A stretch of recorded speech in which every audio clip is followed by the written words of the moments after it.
Last evening, Kega confirmed that he was leading the ouster petition, saying he had already surpassed his target because he only needed 108 signatures to have Duale impeached. And just quote unquote, he was saying that just further to this story, Duale's perceived bravado and ambivalence over his relationship with the DP immediately after being rescued from the chopping board following the intervention of a senior State House official and a close confidant of the president are likely to be the last straw that broke the camel's back. It will be interesting to see how this story pans out, because for some, they were very sure that Duale would not make it through. But as we see, the National Assembly Majority Leader on Tuesday surprisingly survived the President Uhuru Kenyatta's purge of his deputy William Ruto's allies in Parliament during a meeting at State House. And this may have to mount a second fight for survival. But you know what? Good news. I'm told that Areba Omoyo is online. Hello. Good morning. Hi, Areba. How are you doing? Fine, thank you. How are you? Fine, thanks. Challenges, you know, we're getting used to these challenges of network. Using Skype is something new for all of us, especially consistently. But I'm glad to have you on the show, all the same. Thank you so much. I'm shocked that you use Skype. These are people. Which village do you come? All right, it seems like the audio here in studio seems to cut a little bit. I can't quite hear you, Areba, but I can tell you kind of can hear me. But I was looking at this story on the front page of the People Daily, but now looking at it further in detail on page 5, the headline reads, "How Duale shot himself in the foot amid Jubilee purge." This story, Areba, talking about the National Assembly Majority Leader Aden Duale surprisingly surviving President Uhuru Kenyatta's purge of his deputy William Ruto's allies. Well, you know what? This is an interesting turn of events, because I think many of them, expected that perhaps he would not survive the purge. I think it can go two ways. There are not ways to it. And some guys expected that Duale would go, and quite a huge number of people expected that also Duale would be saved, if you can use that word. But I think at some point, I don't know what happens in the deliberations, and it was thought it's wise that Duale is not fixed. And then now we've been told there are some guys led by Kanini Kega who are collecting signatures to oust Duale. Probably the question is, what changed that tune? What brought in the new spirit? Right now, I saw the member of parliament for Nyeri, my good friend, saying that he has changed his hand because if the president saw it fit to have him removed, then who is it for against the president's views, if you can say so. So I don't know what has motivated Kanini Kega, or probably is trying to be visible and also be trying to be seen is among the loyal people and be seen. But for me, I feel that these are chapters that we should think of closing now that the parliamentary group meeting ended. I think now we should just focus on the way forward. I don't think that, again, if those members of parliament who want again to oust Duale, I mean, this again is a cycle of the toxic way of doing things. So I think we should just move on. You know, one would question, if then he has the support of the president, since he did survive the purge, then why are we seeing a section of leaders then rising again to try and get him ousted? What really is the agenda, or what's the motivation? As I said earlier, is that politics is more about visibility and more about being seen to be more loyal than other people. And my feeling is that probably those who are collecting the signatures right now, they want to stand out as the people who are trying to fight for Jubilee more than other people, and be seen that these are the loyal men and women that we have for the party. Okay. Well, Areba, let's just move on to another story here. Page 4, there is yet another story. Politics seems to be, it's back to normal. And the headline here is Chungwa Kuria de-whipped in Jubilee purge. Talk about what the story is further talking about, further to the headline, the ruthless purge against Deputy President William Ruto's allies in Parliament by President Uhuru Kenyatta. who is keen, Areba, to restore discipline in the ruling party and have firm grip in House, continued yesterday after he newly appointed National Assembly leaders initiated the process to de-whip legislators considered disloyal from key committees. I mean, this purge is set to bring some major changes, some unexpected. Look at what's happening in Chungwa, Korea, de-whipped in Jubilee purge. What do you make of this particular development? I think this was largely expected, that the moment they would be done with the Senate, they were to move on to the National Assembly. And I remember having a conversation with one of the legislators who has been de-whipped, and he said that they were ready. I mean, they know what they had done, and they know the consequences that were coming. So this was largely expected. Only my issue is that then I hope that the new people, parliamentarians who are going to be given the roles after the 7 days notice has elapsed, I hope then they will take those roles seriously, because I know the likes of Moses Kuria were really competent people, and I'm not saying that whoever is going to be brought in might be incompetent.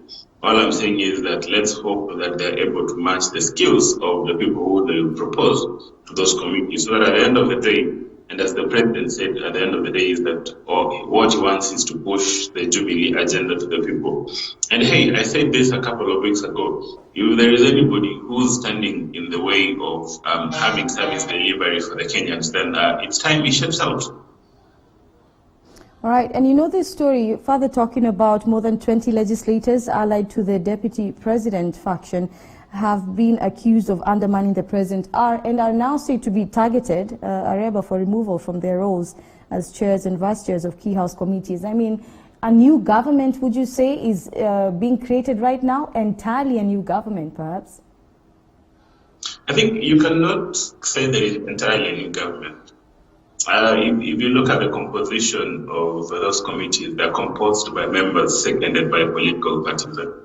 At any given time, and the way that allocation is done, that they look at the interest and the competencies of somebody, then a party forwards members to a committee. And you see, the same powers that a party has to forward members to a committee are the same powers that a party has to de-whip a member from the committee.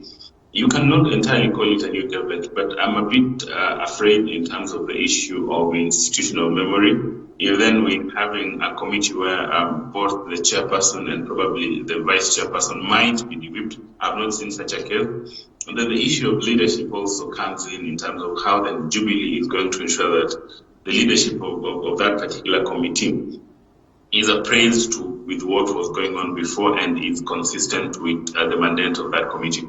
For me, one of the things I'm hoping is that then whatever happens, it will spur and it will push forward the agenda of the government to the people. That is I'm putting that as one of the hopes that we might see.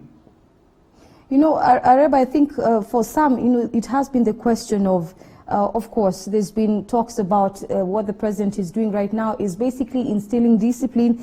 But more than that, some feel that he's deliberately fixing people who will only push for his agendas in parliament. Question would be then, how objective will these agendas be if they look as though they are one-sided? And that is why I'm arguing that if you listened carefully to the president's speech, recently on Madaraka Day, that is on 1st June, the president did clearly say that for him, he was interested in leaving a legacy for this country. He was interested in ensuring that there was service delivery. And if indeed some of these committee chairpersons and vice chairpersons and some of these parliamentary leaders who have been seen to be allied to the deputy president have not been pushing the Jubilee agenda, number one, you can say that is a wrong move, because then the deputy president is also the second in command in the Jubilee party. Then I don't understand how then you would claim that some of those members are sabotaging the president, yet the deputy president who they are allied or are perceived to be allied to is second in command in the same government. But hey, if then the president, in his wisdom, has felt as the party leader that these very people are sabotaging his agenda, the good agenda for the people. And it's high time that through the party mechanisms, they're changed so that at the end of the day we can have service delivery for the people. Then I think it's a good thing that we probably need to look up to. I think we need to look up to more development and more and leadership that is more oriented to the wishes of the people. So probably we should have hope after all at the end of the day. All right. Araba, let's move on to page 7. A story here. The headline reads, KEMRI traces Kenya corona strain DNA. Talking about a research by the Kenya Medical Research Institute establishing that at least 9 SARS-CoV-2 were imported into the country before March 30th, and that was later transmitted locally. Seems like corona was here with us long before we even realized it, Araba. Yeah, I mean, from the times then, there was a global outbreak, and we had the telltale signs from the World WHO, and we had all those advisories. But for us, we kept our borders open, and we didn't give a damn, because we continued having people fly in without any measures to protect, or rather to quarantine them before those days end. And we're dealing with the repercussions.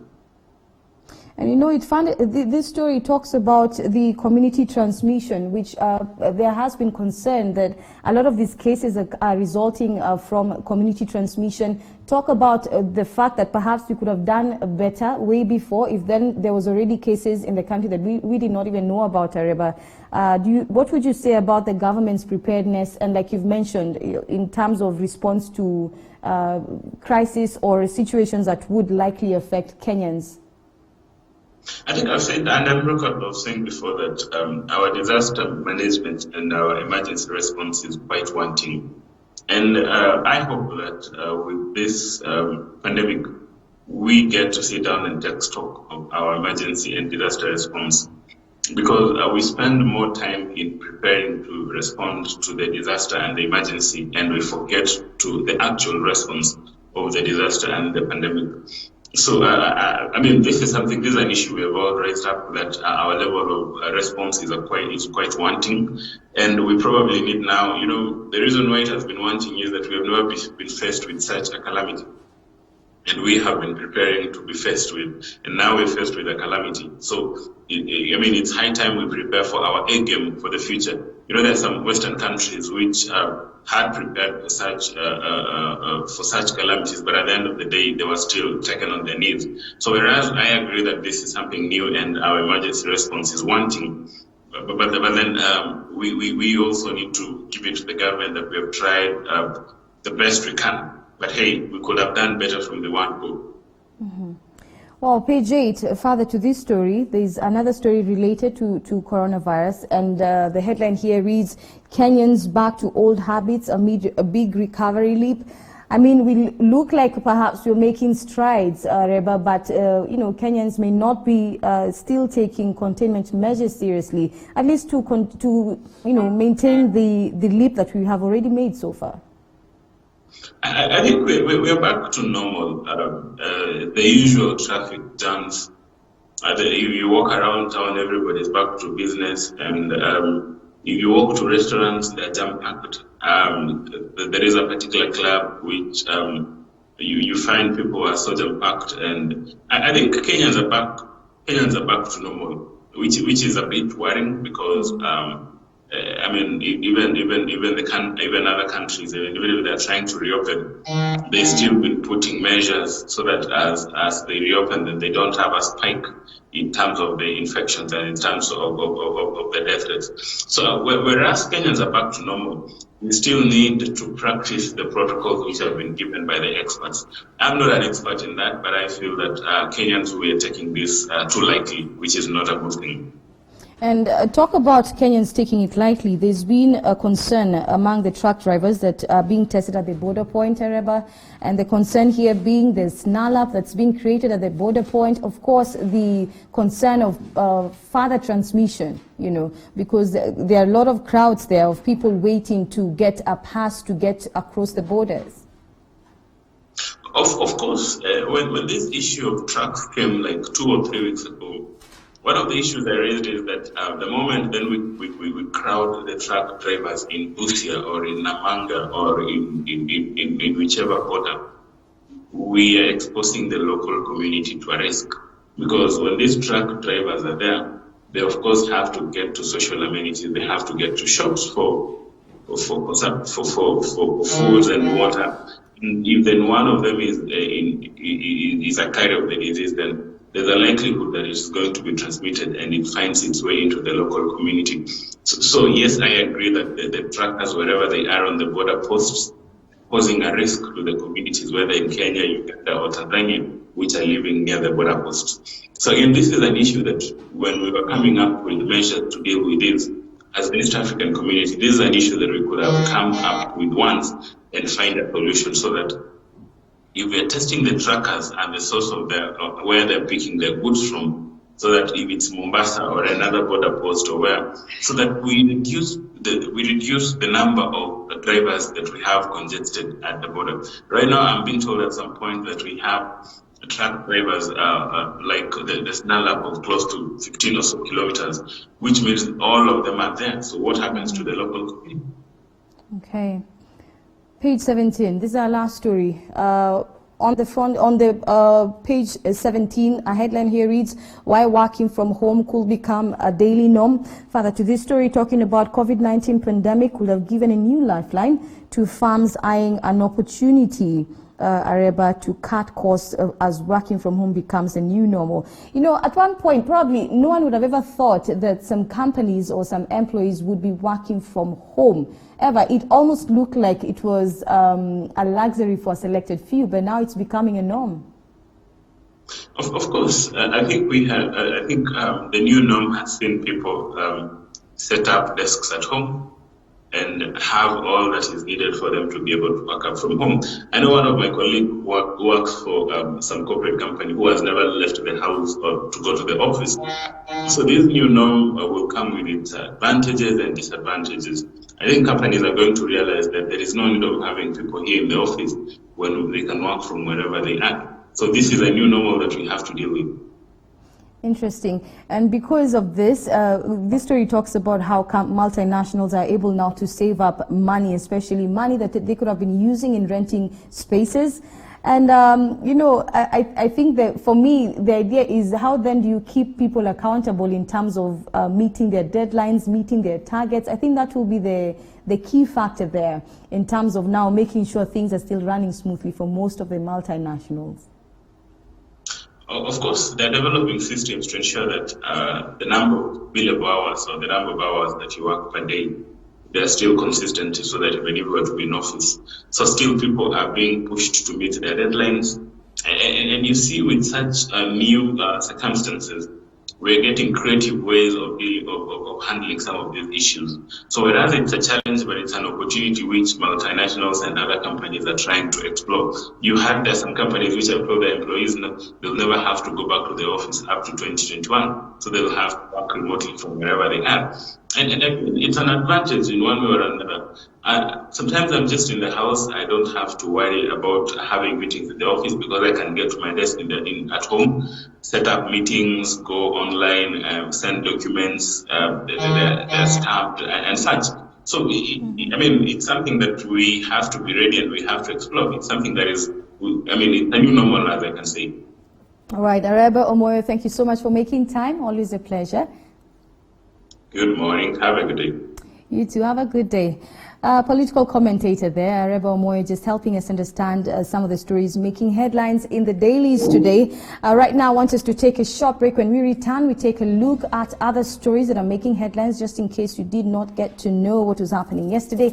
We'll have some of those stories running for you, and of course, the news stories running as well this morning. So don't go too far. We'll be back shortly.